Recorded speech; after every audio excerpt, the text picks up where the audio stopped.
Hi అండి అందరికీ welcome to VM Rayalaseema mother food longs. ఇవాళ మన టేస్టీ అండ్ హెల్తీ రెసిపీ వచ్చేసి సీమ వంకాయ ఫ్రై చేస్తున్నాము. దీన్నే కొన్ని ప్రాంతాలలో చౌచౌ అని కూడా అంటారు.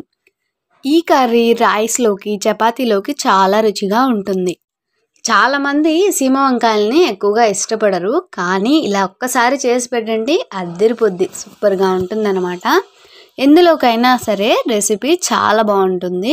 రెసిపీని ఎలా చేసుకోవాలో అనేసి చివరి వరకు మిస్ అవ్వకుండా చూసి ట్రై చేయండి, చాలా బాగుంటుంది. ఇంకేమాత్రం ఆలస్యం చేయకుండా ప్రాసెస్లోకి వెళ్ళిపోదాం. ముందుగా 2 చౌచౌస్ని తీసుకొని ఇలా పై తోలు మొత్తం పీల్ చేసేసుకోవాలి.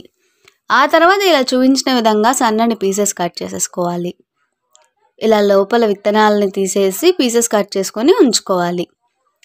ఇప్పుడు మిక్సీ జార్లో 1 కప్పు కొబ్బరి తురుము, 2 ఎండుమిర్చి, 4 వెల్లుల్లి రెబ్బలు, 1/2 స్పూన్ జీలకర్ర వేసి మెత్తగా మిక్సీ పట్టుకోవాలి. ఇలా ఈ టైప్లో మసాలాని మిక్సీ పట్టుకొని ఉంచాలి. ఇంకా స్టవ్ మీద ప్యాన్లో 2 టేబుల్ స్పూన్స్ ఆయిల్ వేసి హీట్ అయ్యాక 1/2 స్పూన్ ఆవాలు, 1/2 స్పూన్ శనగపప్పు, 1/2 స్పూన్ ఉద్దిపప్పు, కొద్దిగా కరివేపాకు వేసి బాగా క్రిస్పీగా ఫ్రై చేసేసుకొని 1 ఉల్లిపాయని చూపించిన విధంగా కట్ చేసి వేసుకోవాలి. అలాగే 1 పచ్చిమిర్చిని ఇలా పొడవుగా కట్ చేసి వేసి బ్రౌన్ కలర్లోకి వచ్చే విధంగా ఫ్రై చేసుకోవాలి. ఇలా బాగా కలుపుతూ బ్రౌన్ కలర్లోకి ఫ్రై చేసేసుకొని దీంట్లోనే కట్ చేసుకున్నటువంటి సీమ వంకాయ ముక్కలు, రుచికి సరిపడా సాల్ట్, కొద్దిగా పసుపు వేసి వంకాయలు సాఫ్ట్గా అయ్యే విధంగా 10 నిమిషాల పాటు కుక్ చేసుకోవాలి. ఇలా మధ్య మధ్యలో మాడకుండా మిక్స్ చేస్తూ కుక్ చేసుకోవాలి. మనకైతే కరెక్ట్గా 10 మినిట్స్కే చౌచౌ సాఫ్ట్గా కుక్ అయిపోయింది చూడండి.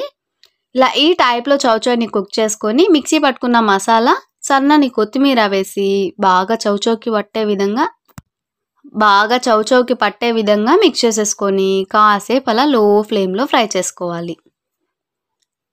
ఇలా మసాలా కాస్త పచ్చివాసన పోయేంత వరకు ఫ్రై చేసేసుకొని స్టవ్ ఆఫ్ చేసి సర్వ్ చేసాం. అంతే, చాలా సింపుల్ అండి. ఈ కర్రీ చపాతీలోకి కానీ రైస్లోకి కానీ చాలా బాగుంటుంది టేస్ట్. తప్పకుండా మీరు ట్రై చేసి మీకు ఎలా అనిపించిందో కామెంట్ చేయండి. ఈ టేస్టీ రెసిపీతో పాటు ఇవాల్టి మన పొడుపు కథ వచ్చేసి, చూస్తే చిన్నోడు వాడి ఒంటి నిండా నారబట్టలు, ఏమిటది? టెంకాయ. వంటలు నచ్చిన వారందరూ కూడా లైక్ చేసి తెలిసిన వాళ్ళందరికీ షేర్ చేయండి. కొత్తగా చూసే వాళ్ళైతే మన ఛానల్ని సబ్స్క్రైబ్ చేసి పక్కనే ఉన్న బెల్ ఐకాన్ని క్లిక్ చేయండి. అప్పుడే మన టేస్టీ రెసిపీస్ అన్నీ కూడా మీకు నోటిఫికేషన్ రూపంలో వస్తాయి. అలాగే ఇన్స్టాగ్రామ్, ఫేస్బుక్ పేజ్ని కూడా విజిట్ చేసి లైక్ చేయండి.